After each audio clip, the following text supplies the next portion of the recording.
வணக்கம். ஆன்மாக்கள் வழிபாடு 6வது வாய்ஸ் மெசேஜ். இதில் முக்கியமாக நம்ம தெரிஞ்சிக்க வேண்டிய ஒரு விஷயம் என்னென்னா, திதிங்கிறது முக்கியம். ஆன்மாக்களுக்கு நம்ம செய்ய வேண்டிய ஒரு கடமை. இந்த திதி கொடுக்கப்பட்டு திருப்தி அடைந்த ஆன்மாக்கள் அதனால் நல்நிலையை அடையும் பொழுது அவர்கள் நமக்காக அதான் என்ன செய்கிறாங்க, அவங்க ஆசீர்வதிக்கிறாங்க அப்படின்னா கடவுளா இல்லை சாதாரணமாக நம்ம பார்த்த ஒரு முன்னோர்கள் தானே, அன்புக்குரியவர்கள் தானே, அவங்க என்ன நம்மளுக்காக செய்கிறாங்க அப்படிங்கிற ஒரு கேள்வி இருந்துச்சு. குழுவில் இல்லை, வெளியில். அவங்க என்ன செய்கிறாங்க, என்ன தகுதி நிலை அடைகிறாங்கன்றத கொஞ்சம் இப்போ பார்க்கலாம். அப்படி அடையும் போது அவங்க நமக்காக அவங்க என்ன செய்கிறாங்கங்கிறதும் பார்க்கலாம்.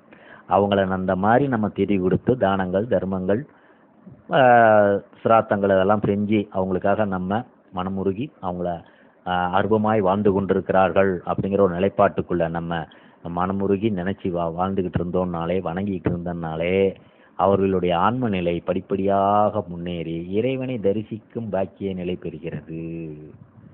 இதுதான் அதில் மறைஞ்சிருக்கிறதா ரகசியம். ஏன்னா நாளைக்கு நம்ம இறந்த பிற்பாடு நம்ம ஆன்மாக்களை நம்மளுடைய வாரிசுகள் இந்த அடிப்படையில் செய்யும் பொழுது அந்த இறைவனை தரிசிக்கக்கூடிய பாக்கிய நிலை அடையும் போது என்ன செய்வாங்க அப்படின்னா, நம் வாரிசுக்காக நாமளும் செய்ய போகிறோம். அதே நேரத்தில் நம்முடைய முன்னோர்களுக்காக நாம் செய்யும்போது அவர்கள் அந்த இறைவனை தரிசிக்கும் போது என்ன செய்வார்கள் என்பதை இப்போ சற்று சுருக்கமாக கொஞ்சம் பார்க்கலாமா? ஆன்மாக்கள், அதாவது திதி கொடுத்து உயர்நிலை அடைந்த இறைநிலையை தரிசிக்கக்கூடிய பாக்கியம் பெற்ற நல்லான்மாக்கள்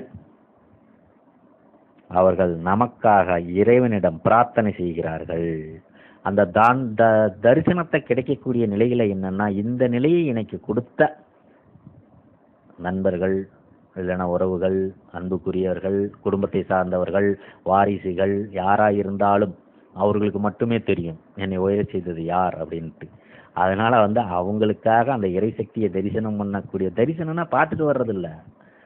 இப்படி திருப்பதிக்கு போயிட்டு வெங்கடாச்சலபதியை பார்த்துட்டு தலைக்கு மேலே கையை தூக்கிட்டு ரோகரா கோவிந்தா கோவிந்தான்னு நம்ம வர்றோமே, தவறாக யாரும் நினைக்க வேண்டாம், நகைச்சுவைக்காக இல்லை, உண்மை நிலையைத்தான் சொல்கிறேன் அப்படின்னு கும்பிட்டுட்டு வர மாட்டாங்க. அவங்க நான் உன்னை தரிசிக்க அளவுக்கு என் நிலையை உயர்த்தியது என் வாரிசுகள் அப்படிங்கிற நிலைப்பாட்டோட அந்த உணர்வுகள் மட்டுமே அங்கே தெரியும் அவங்களுக்கு.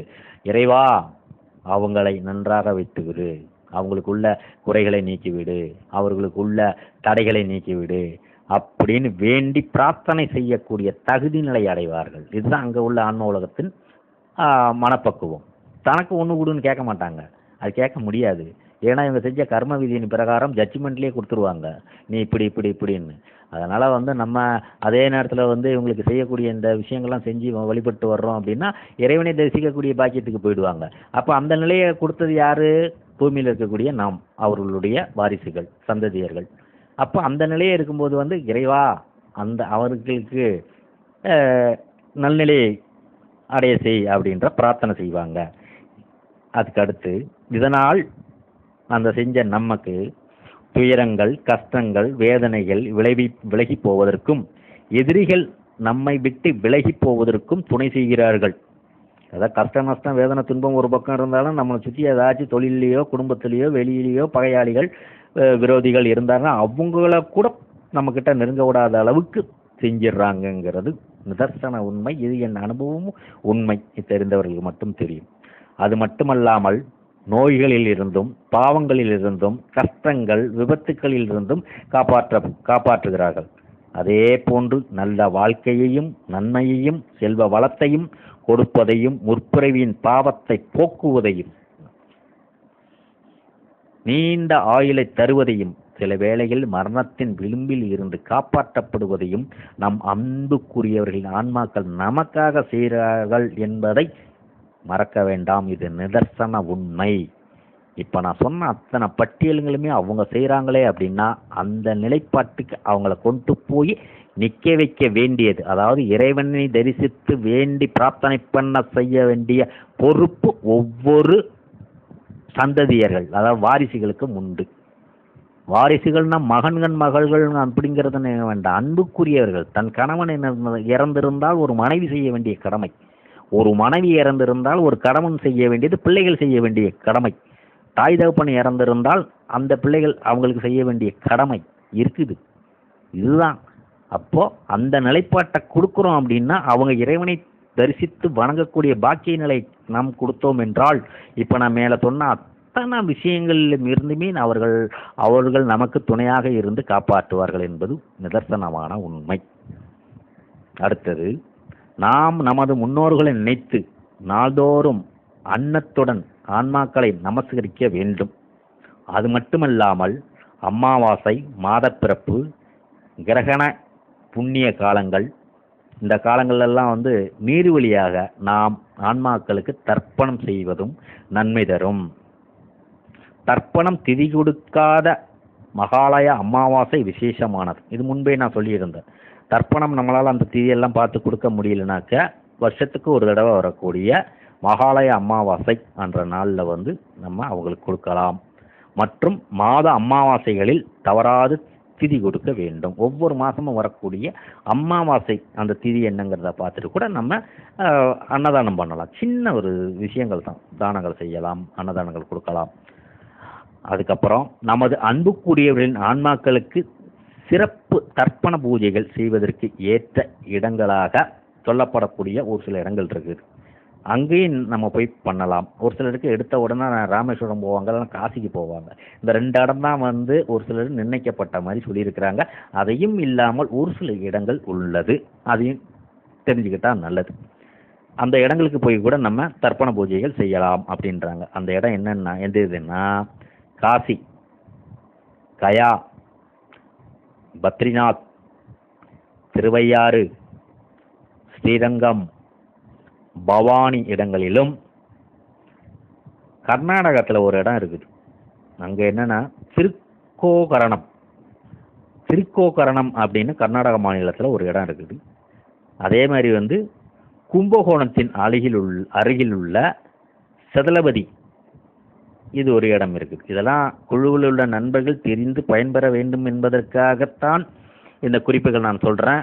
உங்கள் வம்சா வழியினர், மூதாதையர்கள், அன்புக்குரியர்கள் பலன் பெற வேண்டும் என்பதற்காகத்தான் இதெல்லாம் கொஞ்சம் சொல்லக்கூடாது.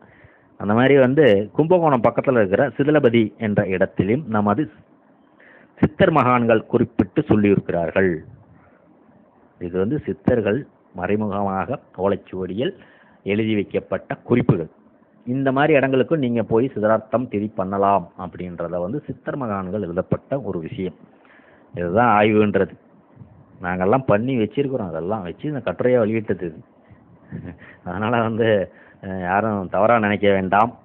இது தற்பெருமைக்காகவோ எங்களை ஒரு பறைசாற்றுவதற்காகவோ ஒரு சுயநலம் போக்குக்காகவோ அதெல்லாம் படிக்கலை. மக்கள் ஆகிய நீங்கள் தெரிஞ்சிட்டு வாழன்றதுக்காகத்தான். அடுத்தது, நாம் நமது அன்புக்குரியவர்களின் ஆன்மாக்களை மன உருக்கத்துடன் வேண்டி அழைத்தால் நாம் செய்யும் பித்ருயாகத்திற்கு விரைந்து வருவார்கள். இது உண்மை. நாம் செய்யக்கூடிய இந்த ஆன்மாக்களுக்காக செய்கிற காரியங்களுக்காக மனதுருகி அவங்கள நினைச்சு வேண்டி வணங்கணும் அப்படின்னா அந்த பித்ரு யாகத்திற்கு அவங்க நிச்சயமாக வருவார்கள். அது உண்மை. அது அவர்கள் நமது பிரார்த்தனையை சிரத்தையுடன் கேட்கிறார்கள், ஆர்வத்துடன் அவங்க கேட்கிறாங்க என்பதையும் நாம் உணர வேண்டும். அதேபோல் நமது விருப்பங்களையும் நிறைவேற்றுகிறார்கள், நம்மை பல வழிகளிலும் காப்பாற்றுகிறார்கள். இதனால் நாம் அவர்களுக்கு யாகம் செய்ய கடமைப்பட்டவர்களாயிருக்கிறோம். யாகமும் செய்ய வேண்டும் என்பது ஒரு நிலைப்பாடு. அக்னியானது, அதான் ஏன் அப்படின்னு ஒரு காரணம் நம்ம இது பண்ணோன்னா, அக்னியானது ஆன்மாக்களுக்கு பலவிதமான நன்மைகளை செய்கிறது. நமது வீட்டிலும் அடிக்கடி யாகங்கள் செய்வது பொதுவாக நம்மை நன்மை தரும், நமக்கு நன்மை தரும். அதாவது இப்போ யாகங்கள்ன்றது பித்திருக்கள் அப்படின்றதில் பொதுவான யாகங்கள் நம்ம வீட்டில் வளர்த்து இது பண்ணும்போதும் அந்த யாகங்கள் செய்யும்போது அந்த யாகம் செய்கிறவர்கள் நம்முடைய மூதாதையர்களை கேட்கத்தான் செய்வாங்க. பேர் வம்சாவளியினர் பேரை கேட்கும்போது நம்ம சொல்லுவோம், அப்பம்போது அவங்களுக்கும் போய் சேரட்டும்னு தான் அந்த யாகம் வளர்ப்பாங்க. இது அவர்களுக்கு நன்மை செய்யும். அதே நேரத்தில் அந்த மாதிரி நன்மை செய்யும்போது இந்த யாகம் வளர்த்த நமக்கும் நம் குடும்பத்துக்கும் நம் வீட்டுக்கும் அந்த நம்மளுடைய அன்புக்குரியவர்களோட ஆசீர்வாதம் இருக்கும் என்பது நிதர்சன உண்மை. அதே மாதிரி நாம் ஆன்மாக்களாக செய்யும் யாகங்களுக்கான பலன்கள் நமது முன்னோர்கள் ஆன்ம உலகத்தில் இருந்தால் அவர்களுக்கு சென்றடைந்து அவர்களை உயர்வடைய செய்வது என்பது உண்மை. அக்னியானது ஆன்ம உலகத்தில் மறைந்திருக்கும் நமது மூதாதையர்களை அறிந்து வைத்திருக்கிறது. ஆன்ம உலகத்தை விட்டு கீழ்நிலையில் இருக்கும் ஆன்மாக்களையும் நாம் அறிந்தும் அறியாமலும் இருக்கும் அனைத்து ஆன்மாக்களையும் அக்னிக்கு அறிமுகமானவர்கள்தான். அக்னியானது ஆன்மாக்களின் தோஷங்களை களைத்து ஆன்ம உலகத்திற்கு அனுப்பி வைக்கிறது என்பதை நாம் உணர்ந்து கொள்ள வேண்டும். இதை நம்முடைய வேதங்கள்ல அழகா குறிப்பிட்டிருக்கிறாங்க. இதை வெளிப்படையா சொல்றதுக்கு மக்களுக்கு உணர்த்துறதுக்கு இல்லையா அப்படிங்கிறது தான் என்னுடைய கேள்வி. ஏன்னா இதெல்லாம் நாங்கள் ஆய்வுக்காக நான் எல்லாம் படித்து எடுக்கும்போது எனக்கு உணர்த்தப்பட்டதுன்னா மக்களுக்கு தெரியாமல் மறைபொருளாக வச்சுக்கிட்டு இருக்கிறாங்களே. யார்கிட்ட போனாலும் கோவிலுக்கு போ, அத்தை பொண்ணு இத்தை பொண்ணுட்டா என்னத்தை பண்ணாலும் எதுவும் நடக்கலையேங்கிற மனவேதனையும் மன உளைச்சலும் தான் மக்களுக்கு ஏற்பட்டுக்கிட்டு இருக்குது. இதனால் இது நம்முடைய வேதங்களான ருக்வேதம், யஜுர்வேதம், சாமவேதம், அதர்வண வேதம், இதில் 4 வேதங்கள் நம்மளுடைய வேதங்கள், இந்துக்களுடைய வேதங்கள். வேற எல்லாம் சொல்கிறதுக்கு நான் எதுவும் சொல்ல வரல. அதே மாதிரி கிறிஸ்துவரோட வேதம்னு எடுத்துக்கிட்டா பைபிள், இஸ்லாமியரோட வேதங்கள்னு எடுத்துக்கிட்டாக்க குரான். அப்போ இந்துக்களோட வேதங்கள் எது?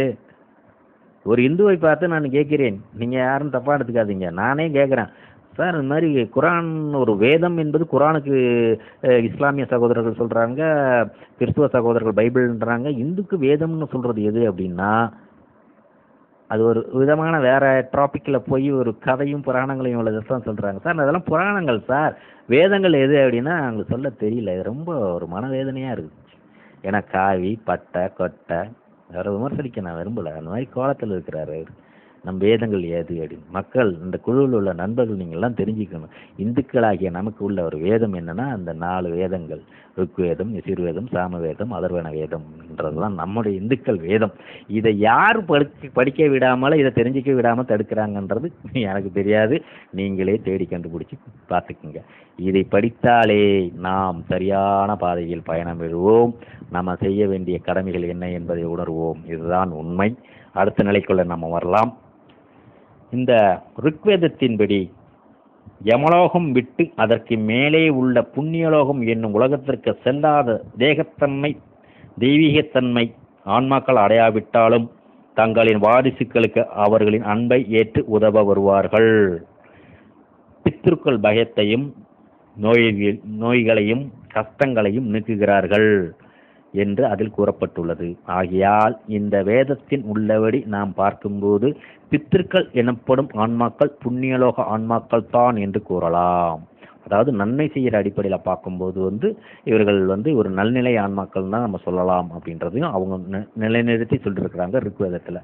அதனால் புண்ணிய ஆன்மாக்களாக உள்ள நமது முன்னோர்களை நாம் வேண்டி வணங்கி அன்பு செய்தால் அவர்கள் நமக்கு உதவுவார்கள் என்பது மறுக்க முடியாத நிதர்சன உண்மை. அதே போல் திருப்தி அடையாமல் அமைதி இல்லாமல் அலைந்து திரிந்து கொண்டிருக்கும் நமது முன்னோர்களின் ஆன்மாக்களை நாம் சாந்தப்படுத்தாமலும், இங்கதான் கவனிக்கணும், எல்லாம் சாஸ்திரத்தின் பிரகாரம் நம்ம செஞ்சுக்கிட்டு வர்றதுக்கூடிய நன்மைகளை என்ன செஞ்சா எப்படின்னு. ஆனா ஒரு மனிதன் பிறந்தான், வாழ்ந்தான், இறந்தான், அதோட அவனுடைய சாப்டர் முடிஞ்சு போச்சு அப்படின்னு நினைச்சுக்கிட்டு இருக்கிறவங்களுக்கு அங்க நம்மளுடைய வேதத்தில் சொல்லக்கூடிய ஒரு மறைபொருள்ல உண்மையைத்தான் சொல்றாங்க.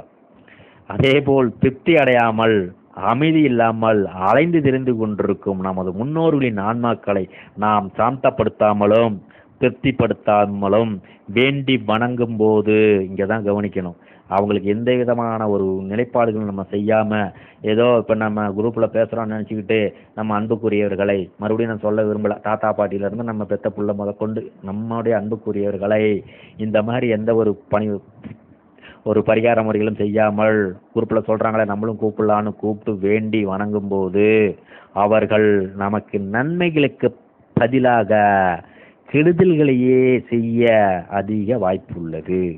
அதனால் நமது நிலையை மோசமாகவும் பரிதாபமாகவும் ஆக்குவதற்கு அதிக வாய்ப்பு உள்ளது. அந்த மாதிரி கூப்பிட்டு நம்ம பேசக்கூடிய ஒரு வாய்ப்பு ஏற்பட்டுச்சுன்னா இந்த மாதிரி நல்நிலை அடையாத அன்புக்குரியவர்களை பரிதவிப்பிக் கொண்டிருக்கக்கூடிய அன்புக்குரியவர்களை அழைத்து பேசினா இருக்கிற நிலையை விட இப்போ வாழ்ந்துகிட்டு இருக்கிற நிலையை விட அடிமட்ட நிலைக்கு போயிடும்.